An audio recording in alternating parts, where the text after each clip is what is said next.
Welcome back to Absolutely, back fresh from our holiday break. How refreshed are you, Sal? Are you feeling good? Yeah, I'm pretty refreshed, yeah. Okay, good, because I'm refreshed, because we got Daredevil to talk about. Lots and lots of Daredevil. And if you want to support this channel to keep it going, then check out thishotsauceis.com. Pick up the hot sauce brand that we have created. Well, I have, and then, we're promoting it. So kind of like paying myself to promote it. It's interesting. Anyway, Hatchet Jalapeno, really good. Check it out. Anyway, officially, Sal. Yes. Daredevil at Netflix is now canon. Woo! That's what I'm talking about, buddy. Yeah, let's do it. That's your voice critical? Yeah, buddy, that's what I'm talking about. Yeah, no, man. Good. Good? I have no notes for Daredevil. So the statement on what is going on and why it wasn't canon, or why they wouldn't say if it was canon, sure, is basically I can say that until this point we were cagey what's in the sacred timeline. Right. What's not sacred timeline. That is born of, frankly, a period where the studio was like, we have to stick to landing with the vendors. And it was another part of the company developing the Netflix stuff. Okay. We're aware of what they were doing. We're aware of what we're doing. And there was a lot of balance anyway. But now that the time has passed, we can see how well integrated those stories can be. I think personally, Brad Winderbaum, would be confident in stating that it is a part of the sacred timeline. That makes sense. Yes. They didn't want to say Netflix stuff was in canon until they made their thing.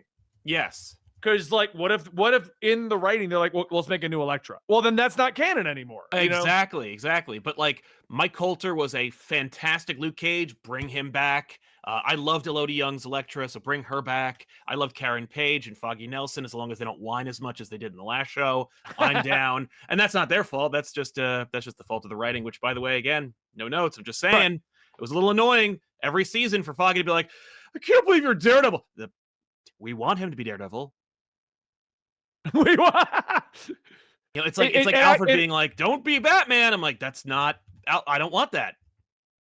But I mean, I get it. I actually do, because like they announced we've got Daredevil and everything back, but they didn't even write the first episode yet. So no, in fact, they scrapped an entire show. I think they had like multiple episodes shot from Born Again, and they had to throw them away because they were like, oh yeah, we don't know how to make TV shows. Yeah. But what I found is in follow-up, making things interesting, in an article by this looks like IGN. Okay, so, IGN? Yep. It's a real outfit. Basically, Bob Iger, man in charge of Disney. Yeah. Who's Kevin Feige's boss. Right. The entire phase 4 and 5 were done while he was not here. Bob Iger left the company. He retired. That's true. Bob Chapek. Yeah, Chapek, however you want to say it. Everything that went wrong with Disney is now blamed on him. Good idea. He wanted to dilute everything with more shows. Bob Iger is doubling down on that. Yeah. Basically, he's declaring that the phase so the problem is this adds another 39 hours to required watching for the MCU. No. If you had all the Netflix stuff? That's true, but it costs Disney $0. Oh, it does, but think about this. Bob Iger's idea is that he feels that the volume of shows that they produce for Marvel diluted focus and attention. And that's basically what we've been saying. You can't do 17 shows and movies and expect the Joe Schmo who goes to the movie to see 3 Marvel movies a year to follow it all. Oh, and a show. Like, you can't expect them to watch like a 6-episode show plus 3 movies. It's a lot, especially if it's part of an ongoing saga of one contiguous story. It's asking a lot. Well, it's interesting because IGN put down phase 1 totaled out to 12 hours. To watch phase 1, you just need 12 hours. That's like watching a Lord of the Rings, like sitting kind of a thing. Exactly. It's 3 movies. That's not a big deal. But phase 4 is 54 hours and 40 minutes. So I propose, Sal, that we start watching all of phase 4 back to back, and we don't get up, and we just react to it all for 54 hours. Wow. That is a tall order. That would be a lot of work. Because it wouldn't all be fun. It'd be like, man, I gotta watch all of this again. All of phase 4? I don't think so. I think I'd rather watch phase 1 through 3 I'd much rather watch that again, which is a problem. It should be more exciting. You know what I mean? Like, as much as I love Guardians 1, I think Guardians 2 is better. I think Guardians 3 is better. Like, it should get, like, the MCU should be like that, where it's like every subsequent adventure of the heroes is more exciting, and I should want to watch that more. You know what I mean? Like, you should want to watch Avengers for nostalgia, or if you're introducing it to somebody. But like, Age of Ultron should trump the Avengers, and Infinity War should beat Age of Ultron. But like, and one of those statements is true, but I mean, I actually agree with Bob because basically what we've been saying by putting out yes, 17 shows and movies, they diluted Marvel. Like I've been saying that since the beginning. yeah, I just had a talk with some new investors and potential people in a good way, not in the bad way with the other investors, stuff like that. yeah, And they were asking like, why do you feel like the current climate has been kind of like going against DC and Marvel? right. And because they're just looking at news articles. You got everything from the crazy right wingers who want to pick up one statement from a woman. By the way, I know we're just not going to make a video on it, so I want to bring it up here. The latest thing, the director for Star Wars for the new Rey movie, Yes, is coming out, and everyone's passing around and ranting about how she wants to make men uncomfortable. uh-huh. Oh, Okay, I've not seen that. I Okay, have there's not a heard clip that. going around where she says she likes to make men uncomfortable, and if they are uncomfortable, this plays into what we're talking about, guys. Don't worry. Yeah. If they are uncomfortable, then that's what her goal is, and she's the director for the Rey movie. Oh, great. Well, I looked into that, okay, because I was like curious, because like this is because to me that was like, wow, Seems like a weird, no reason to do it kind of statement. Like a right? statement No that's reason like, to say it. One, two. Why is Marvel keep hiring these people? right, like, what do you, yeah, you're right. Like, well, my demographic is like, let's say conservatively 90% men. Yeah. Let's alienate that entire subsection of people. Now, that being said, it's not really 90% because it's more like a percent of that 90% that actually reads or listens to commentary videos or articles about said media. So But it's like most of the audience doesn't even know that person exists, much less what right. she said about men. But if she said it at all, She take it did, away. but Okay. it's over 10 years old. Oh, She okay. made a documentary against like the people of her home country, the men who were like in charge of things, and she made a series of videos spotlighting the things that they were doing wrong, and was Okay. asked in an interview that she's making people uncomfortable. How does she feel about that? They're grabbing that interview, And then applying it to like yes, Star applying Wars it to movie. the new Star Wars. Oh my god. Which goes back to what I'm saying. This is what your Joe Schmo sees when they Google things. Yes, yes. Well, You and know, no like media literacy, and so they don't know to parse or differentiate one context from another. right. So it's all green. And of course, they have a vested interest in getting you upset, so you watch more of his videos. Maybe they're even willfully ignorant of the context. I'd So say it's 50-50. I've seen some of those channels. I don't think some of them are smart enough to actually see if the context is real or not. They just yeah, go with it. I agree. I agree. But anyway, the point I'm making is in this Yes. meeting, I told them, they're like, why do you think that Marvel and DC are going to be booming in 2025, but they're not doing well right now? And they brought up a few of those types of things. Fair. And I said, because they said, or is it just like oversaturation? And I said, it's not oversaturation. That's not the issue at all.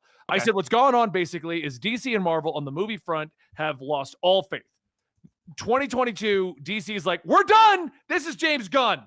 Everything doesn't matter.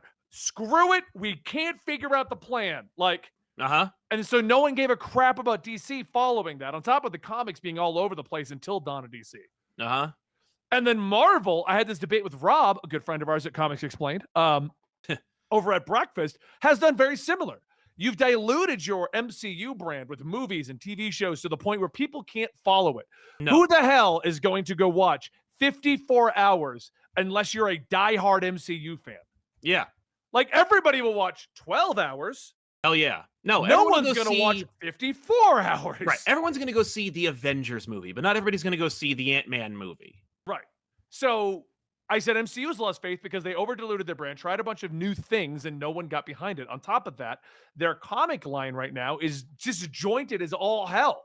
There's no King in Black or like Galactus Invasion to bring all the books together. Right. Spider-Man's over here with like 9 different books that no one likes. Well, and that's X-Men are over here. They're currently falling apart, and no one seems to care except Captain America in the X-Men book. yeah, that's true. And in the Iron Wolverine Man. book, Spider-Man's like, oh, you guys are doing that thing. And like, that was it. Like, Yeah, I know. I Okay. read that too.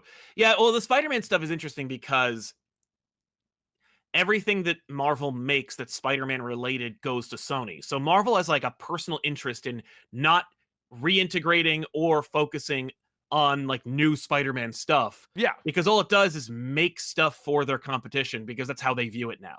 Right. Like they don't view it as like as one universe. They view it as like, well, it's us making IP for the studio, and if we make IP here at Spider-Man, it's going to make it for a rival studio. Why Right. bother? But because like same thing with Avengers. Avengers ended under Jason Aaron with Avengers Forever. I didn't even know Jed McKay was making an Avengers book until I got Uh, the email that issue 6 was out. oh, that's funny. And then Rob's counterpoint was, yeah, but like in Moon Knight, I'm like, yeah, but in Moon Knight, over Right. here, buy it. They're not crossing over. No one's talking. He's like, yeah, well, they're not building up to anything big. I like it like this. I'm like, and that's cool. But Yeah. as we've seen in the general populace, I will say it doesn't help, but at the same time, I think relying on the universe in the comic books to help bolster the universe in the movies, just in terms of a marketing and promotion standpoint, not the best move because comics represent like a drop in the ocean of media when it right. comes to like Oh, they knowledge always and have. They have exposure. like all those crazy channels we were talking about earlier, like to be like, in the 90s, they were selling millions. And my Yeah. counterpoint to that, literally, when I sat with them and had a chat with them, when they brought that up, I said, what did we have to do in the 90s other than read comics? You didn't have movies coming out like 5 or 6 a week. Video games were just the Nintendo. Yeah. Like you didn't have streaming services. You didn't have video games that you can just download. Yeah. You didn't have 5 or 6 blockbusters dropping every week. You didn't not have only that, things that even like Pokemon cards weren't on the level they are now. Like no. They also fail to contextualize the situation in which it's like, yeah, you were 7. You know what I mean? Like you Yeah. don't really know how big it was or how like far-reaching it was. Like I actually was reading an interesting thing yesterday about like just the amount of people who went to like in-person signings for the mega blockbuster artists of the era. And it's like, yeah, no, it was like a rock concert. But like you said, there was very little competition. But I also mean, the it most was a new competition is your phone now. That didn't even exist back No. then. Exactly. But also like you just looking for competition. It doesn't matter. Point is, Yeah. yes, it was a different time. And realistically speaking, no, it wasn't like 2 million people really buying a comic book. It was more No. like 500,000 people were buying 2 million comic books. Right. But anyway, the point I'm making with all of this, and the way this is all going to come back around, if Yes. Phase 4's biggest argument, and I agree with this IGN article, is that it is 54 or whatever hours. Uh-huh. 1, where do they add in the Netflix Daredevil? And 2, does that become like Phase 6 is now 72 hours because we added in? Right. Like technically we add those in. We didn't have to make them, but yes, it is technically like added to the hours of needed watching. I say no. I think that like they're going to say, look, it's canon, but it's not required reading. We're going to reintroduce you to everyone in that universe and probably recast a couple people like Danny Rand. And you know what I mean? Like, I don't think it'll be like, oh no, if you need to know who Luke Cage is, you're going to probably want to watch the show. Yeah. Like, I think they'll be like, no, Well, my culture's in Luke contrast Cage. to that, Yeah. this is an actual question for you. Okay. Oh, please. Because you think they're just gonna, it's not required. I think it'll be not required. I think it'll be like a soft reboot. Okay. How long before you think they revive Elektra from the dead, since she is the big push in the comics right now? Right. Because I like don't in the even gang bother. war, they're like, Daredevil's here. It's just Elektra. Yeah, they don't even bother I still to think say. that costume's amazing. It's a great costume. But like, no, she's just Daredevil now. And then, which I find weird because in the Daredevil City War crossover, it's Elektra doing the Daredevil stuff. Yeah. And then in the Daredevil book, It's Matt doing the Matt Daredevil is stuff. here. Apparently, while City War is going on, I don't. Oh yeah, no, Matt's doing something. He's doing exorcisms while gang war's happening. Yeah, apparently. I guess I don't know, but yeah, I mean, like honestly, like I barely I forgot that Elektra died at the end of the Defenders show. Like, whatever. That's what I mean. Like, how long before you think they bring her back? Oh, I hope it's not long at all. Like, I hope she shows up in the Echo show. I don't think she does, but like, bring her back Or, like, as soon as episode 1 of possible. Dude, episode 1 of Daredevil Born Again could easily be the reveal that she is alive. Hell yeah, that's all they need. Yeah. Yeah, I love Daredevil, and I love everyone in it. Hell, bring back that guy who played Bullseye. Put him in a Bullseye costume. Like, let's go. Yeah. I want to give myself credit. Normally I go on those crazy tangents, but I made this one come back around. You did. You brought it right back, which is great. So That's, I mean, like, yeah. overall,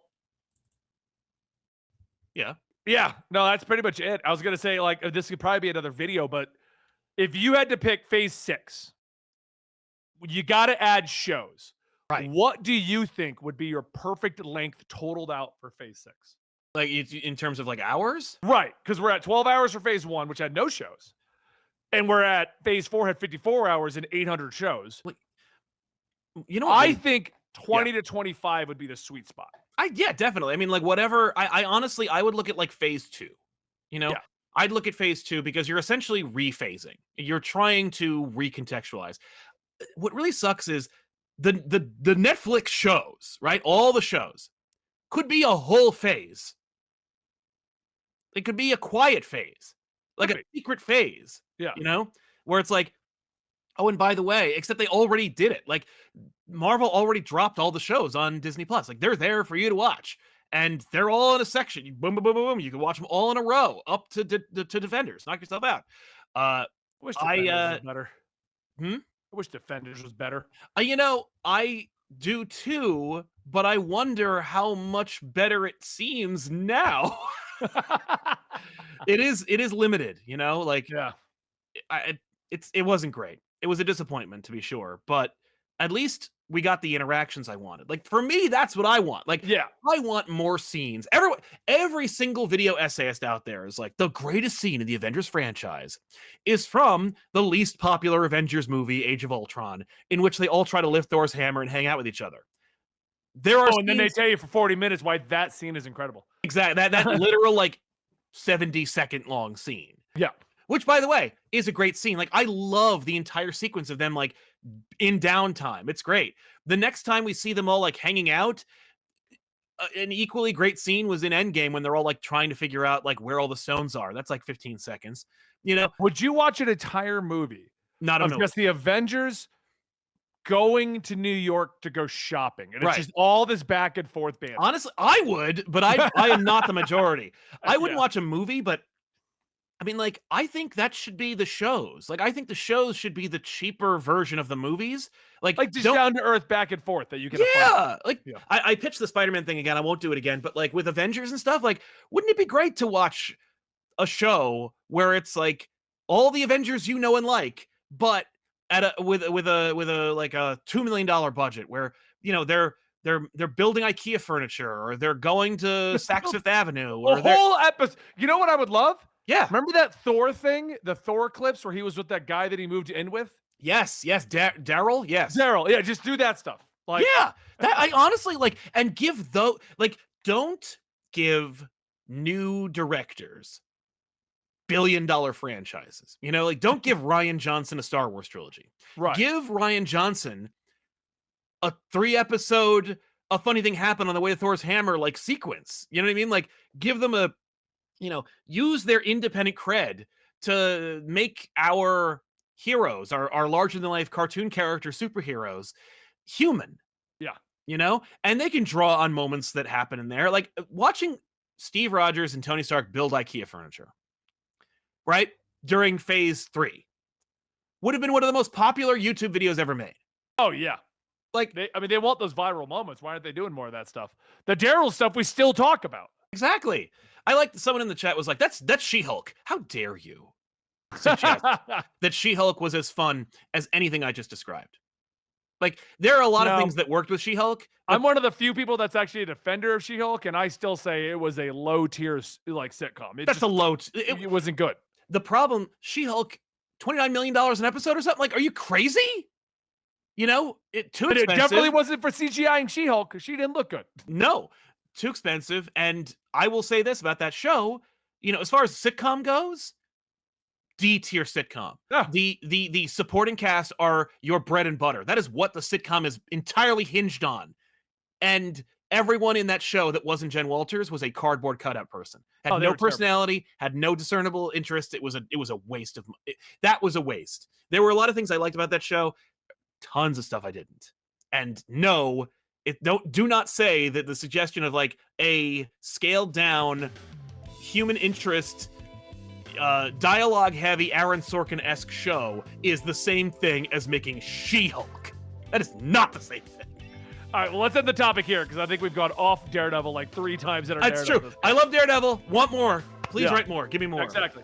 All right, hope you guys enjoyed today's episode. Check out our sponsor, me, thishotsauceis.com. Support us if you can. We'd really appreciate it. And we'll see you next time right here at Absolutely. Vacation's over, Sal. And I cried about it.